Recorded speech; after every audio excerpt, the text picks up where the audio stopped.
Well, this is Marble Overhang, or what do I call it, Marble Overhang.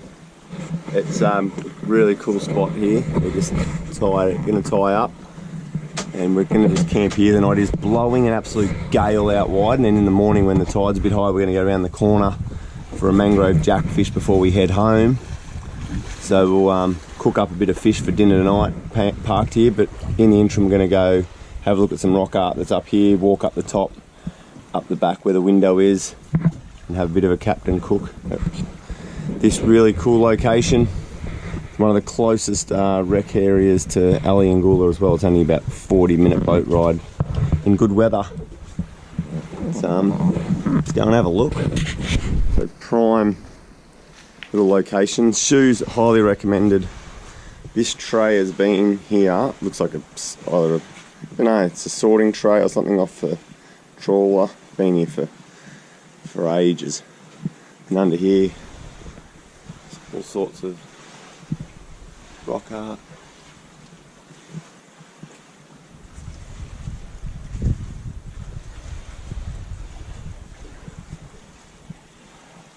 Looks like harpooning a dugong.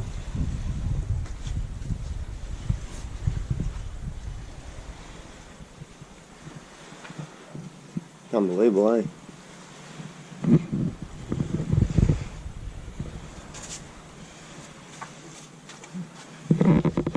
Turtle.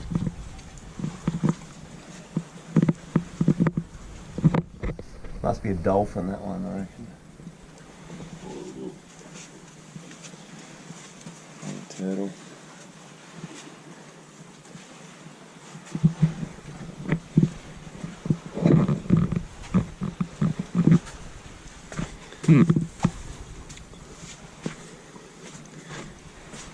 And we're going to go for the, I go for the anti-clockwise walk to get up the top to the window, what we call the window. So this will be, you have to, might just videos all the way going up, because you can see how the little trip goes.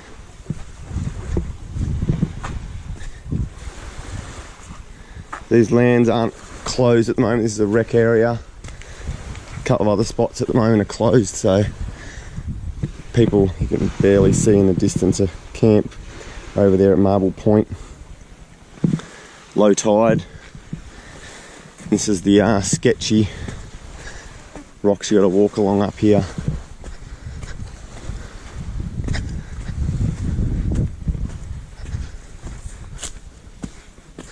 In the wet season you get like heaps of water that falls off these cliffs in here, and that's typically has like a green moss all under in there. You guys like snakes? Love them. Sweet. You like walking through here? Everyone loves walking through this. So you do bring shoes.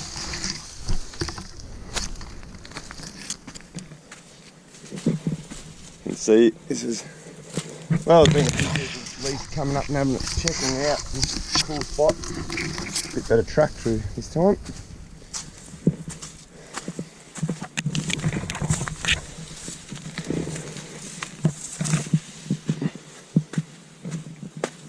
A little bit of rock hopping to do here.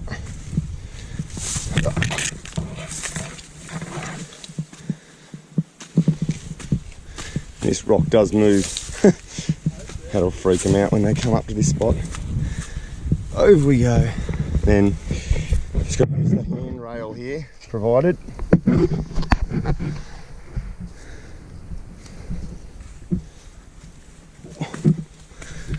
Just hang on for dear life going through this bit.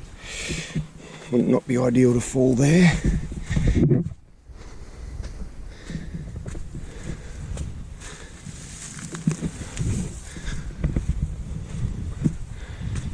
Pretty cool once you get up to this height, just to look out over the water. It's a pretty spectacular view.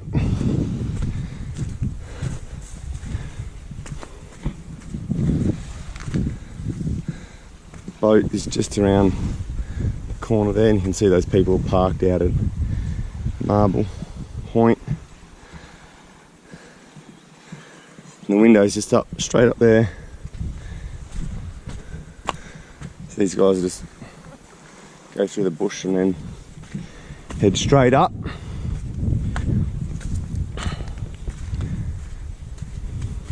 Bit more rock hopping in our rock shoes and snake proof pants that are not on.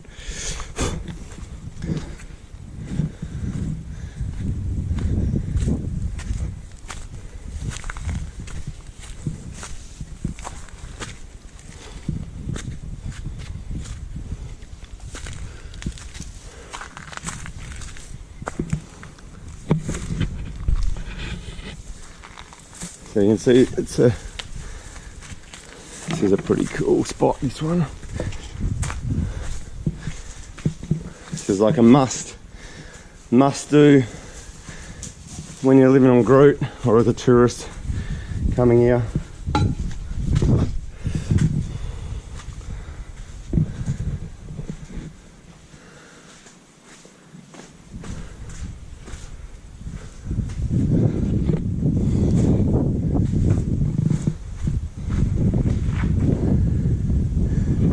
It's a pretty cool view straight out there,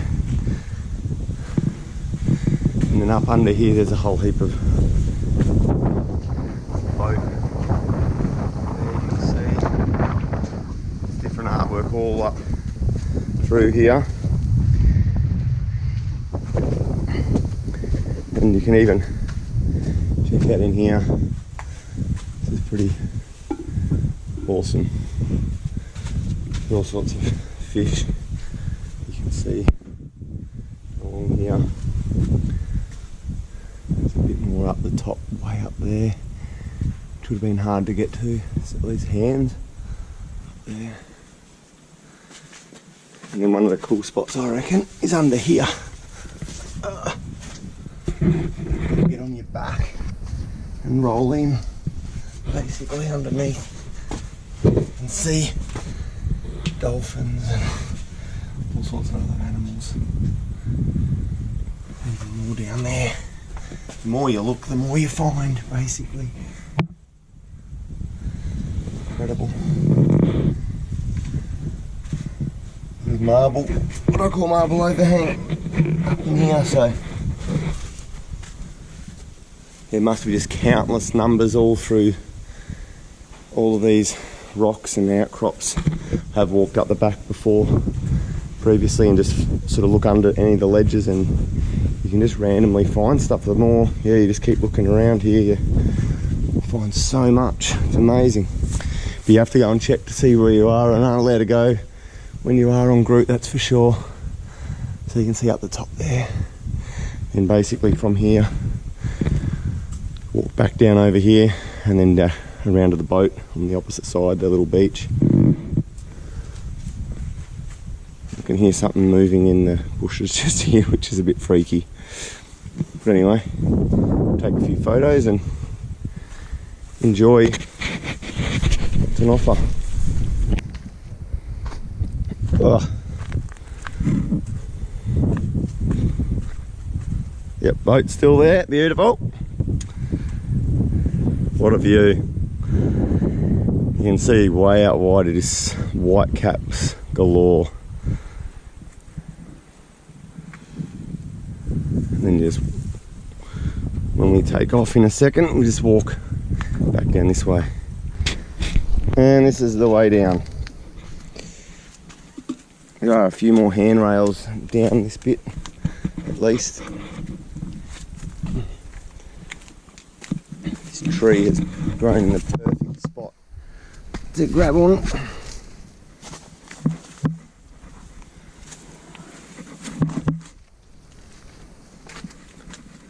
And all too soon, we're back where the boat is.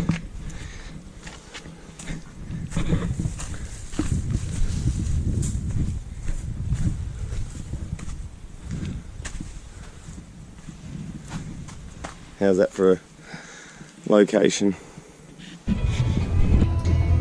Let's see if we can't dong some of these trevally that we've been getting.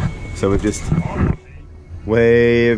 had a look at all the rock art at Marble. We're going to anchor back in there tonight, but we thought we'd just duck out. Marble's just over in there, but we sort of couldn't help ourselves to come out for a little bit of a fish before we head back in and get a sunset, put the drone up, and then it's going to be blowing a gale tomorrow. So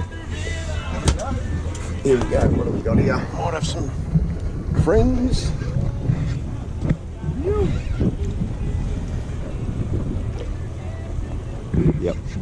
Yep, stop winding and just swing him around. I'll just get the lead up.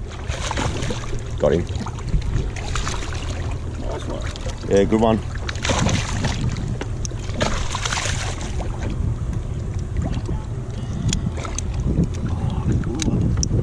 The lure's in the wrong spot, isn't it? Yeah, it is. Mate, what are you doing? Bridging the Good one. pathway. Nice fish. Just an afternoon little sesh. Just a sneaky one. A few trevally. But it is so windy. It's not funny. And tomorrow we got the forecast. It does not look good at all. But we're going to be tucked right into the mangroves. But anyway, let's go back and see if we can't find where those fish were packed up. Just over there.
Going for a real short catch and cook what we've done tonight. This is us at we're at Marble. We've been up, had a bit of look at the rock art and all the stuff up in the back here, and we've been out for a little bit of a fish. And before we get going for tomorrow's adventure on the mangrove jacks, which we better be catching in there, it's going to blow a gale. That is a lot of greenery. We've got some largemouth nanagai in here. There's all the goodness involved here. The typical standard, what is required. Pound of butter, good butter. Irish 220. Garlic, can do no wrong. Red pepper, zang. We even used a bit of the dip and chuck that in. This is good gear if you ever have a bit of a mung. Just the before dinner mince. Don't know if you want any there. What do I do? But yeah, quality bit of tucker. Lid goes on, like yay. Nah, yep. Perfect. We'll get back to you later in the program once we chuck a bit of fish on. Couple of tins. There we good. go. Let's see how this angle goes. So this is veggies are going well. Bit of flour. So we've just gone totally plain flour. Now, to just dust some of the fish. I like to just dust it pretty lightly. Really mega light, not heaps and heaps on this one. What we're going to do. Then I'm going to chuck in, just adds a littlest bit of flavour, this stuff. pronunciation of Vegeta. Oh, Vegeta. Vegeta. But Vegeta win. It doesn't matter. Real gourmet stock. Thanks to... Put a bit of this in. But don't put heaps, like, so that would only be... That's a tablespoon. We don't use measuring instruments on this vessel. It's a lot of guesstimation with everything. But just bounce that around. You don't want too much of it. It actually can be quite potent if you went too rigid with it, I think. But it gets a bit of zang in there too, and they'll have a bit of red pepper, of course, later in the program. But I just sort of get a bit of the flavour through. Because while that's going on in there, that's going on there, that's nearly done, which will go onto the plate, which we can mung on while we get a pound of butter onto the pan and chuck some largemouth nanagai on. Yeah, that's good. Gets the flavour in it nicely. And leave that absorbing for a bit. Yes, Gary. Perfect. I'm happy with that. And I'm happy with that. Cream too. Nah, not for the fish. Garlic. Yeah, dish the garlic off that, because what we want a fairly clean pan with a light garlic tinge. So we're not adding garlic, we're just going to go some garlic. Pound of butter. Pound of butter. Let's see how that, get that on there.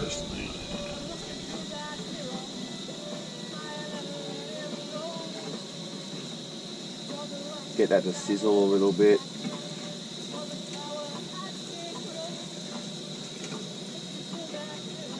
That's quite a chunky bit there. So we've got a couple of big chunks. And then we've got a couple of nibbles.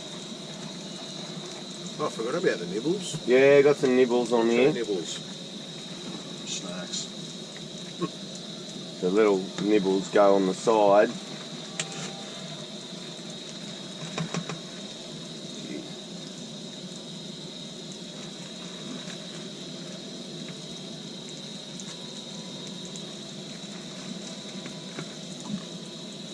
Yeah, not bad, not bad. Nice, Barry. Good work. Pound of butter. That's good, that's good. There's one little tiny little nibble left that can go there. That's good, that can go in the Roger. plastic bag out the back. A little bit of red pepper. Red pepper, red pepper. Red pepper, you're on it. Red pep. No wonder I couldn't pronounce that last time. Uh-oh. Oh, if the red pepper runs out, there's another red pepper in there. Yeah, one's empty. And that's it, how we roll. Failing that, there's Tabasco. And we got There's a bit of Basky. a Bloody berry. bit of red pepper, lid goes over the top. We'll mung out on the veggies. Then we'll mung out on the fish. Largemouth nanagai, gents. As you can see, veggies have been absolutely annihilated.